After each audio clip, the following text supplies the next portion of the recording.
हाय Jadhav family या YouTube चॅनलवरती पुन्हा एकदा तुमचं स्वागत आहे. चला तर मग आज आम्हाला ओवाळून घ्यायचे सर्वांना. मग भाऊबीजच्या दिवशी आम्हाला उशीर झाला होता यायला, त्यामुळे आम्ही काही त्या दिवशी ओवाळलं नाही, मग दुसऱ्या दिवशी ओवाळलं. मग आता सर्वात पहिले परीस ओवाळून घेऊन राहिली. भावाचा लहान मुलगा आहे नकुल, मग त्याला पण परी ओवाळून घेऊन राहिली. तो काही मामाच्या घरी गेला नाही, आत्यांची मुलं येणार आहे. मग तो म्हटला का मम्मी मला काही मामाच्या घरी यायचं नाही, मी इथंच थांबतो. मग तो मोठ्या बहिणीचा पण लहान येईल यश परी पण आली, मग त्यांना जोडी तो इथंच थांबला. माझ्या भावाला काही मुलगी नाही, त्याला दोन्ही मुलंच आहे. आणि मोठ्या बहिणीला पण मुलगी नाही, त्याला पण दोन्ही मुलंच आहे. मलाच 2 मुलीने 1 मुलगा आहे. परी नकुलला ओवाळल्यानंतर मोठ्या बहिणीचा हा लहान यश त्याला पण ओवाळून घेतली. भाऊजाई पण मोठी बहीण आल्यानंतरच गेली माहेरी, कारण की मम्मी आजारी, मग तिला काम नाही होते. मग आम्ही आल्यानंतरच ती माहेरी गेली आहे. मम्मी अचानकच आजारी झाली आहे माझी. मग त्या सारखे पाहुणे पण चालू आहे. परीने ओवाळून घेतल्यानंतर लगेच मग पप्पा पण बसले, मग मी पप्पांना पण ओवाळून घेत आहे. भाऊबीजच्या दिवशी पप्पांना आणि भावाला आत्यांनी ओवाळून घेतले होते. आत्या यायला होती ना, आत्या काही मुक्कामी राहत नाही, आत्या चालूच येते आणि ओवाळून जाते. मग ती काही थांबली नाही आम्हाला येऊस तर, मग ती ओवाळून निघून गेली होती.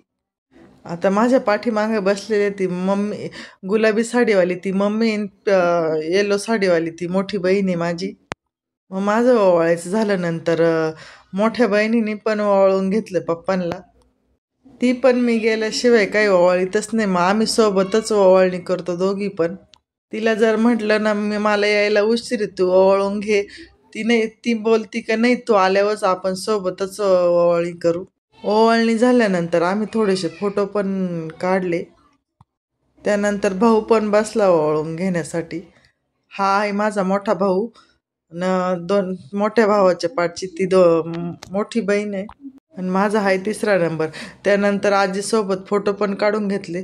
ओवाळणी झाल्यानंतर सगळं आवरल्यानंतर मग माझी मावशी, लहानी मावशी पण आली सिन्नरची, आणि मम्मीची चुलत बहीण पण आली, भाऊ पण आले, मग दादा पण आलाय मावस भाऊ, काका पण आले. मग त्यांच्या चालल्या गप्पा, ते पण मम्मीला भेटायला चाले. मम्मी आजारी ना, मग ते सर्वजण मम्मीला भेटण्यासाठीच आले.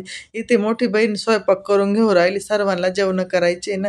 मम्मी पण पोळ्या बनवायला बसले लगेच. मावशी पण भजे काढायला बसली, ती जेवण करते. ती मम्मीची चुलत बहिणी इकडं माणसांना पण वाढून दिलंय मोठ्या बहिणीने.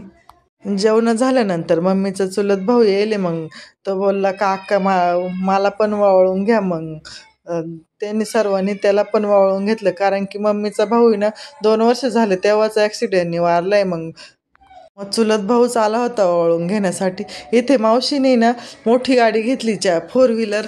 मग ती म्हण का अक्का तुझ्या हाताने पण ओवाळून घेत गाडी. मग मम्मीलाच गाडी ओवाळायला लावली होती. मग इथं गाडी ओवाळल्यानंतर सगळ्यांनी फोटो काढले. ती मम्मीची चुलत बहीण आणि चुलत भाऊ निघाले घरी. मावशीचा मुलगा म्हणत होता का या आमच्या घरी.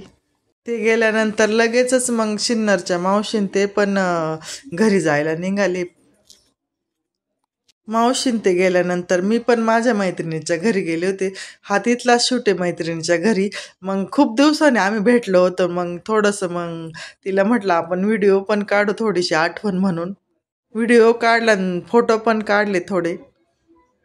त्यानंतर घरी आले, मग संध्याकाळ झाली होती. शेजारीची इथं वहिनी राहते, मग आम्ही सगळं जेवण आवरल्यानंतर तिथे गेलो. मग त्या बोलत होत्या का ओ युट्यूब फिटूब काही करू नका, माझा लय पसारा आहे, पसारा आवरू द्या, मग युट्यूब करा तुम्ही. हसत होत्या आमच्यासोबत, कारण की ते शंकरपाळे करत होत्या. मग त्यांचा खूपच पसारा होता. त्या म्हणत्या व्हिडिओ नका काढू बरं का, पण मग मी काय थांबले नाही, थोडासा व्हिडिओ काढूनच घेतला. तर असा होता आजचा व्हिडिओ आवडल्यास लाईक करा, शेअर करा, सबस्क्राईब करा. Bye bye.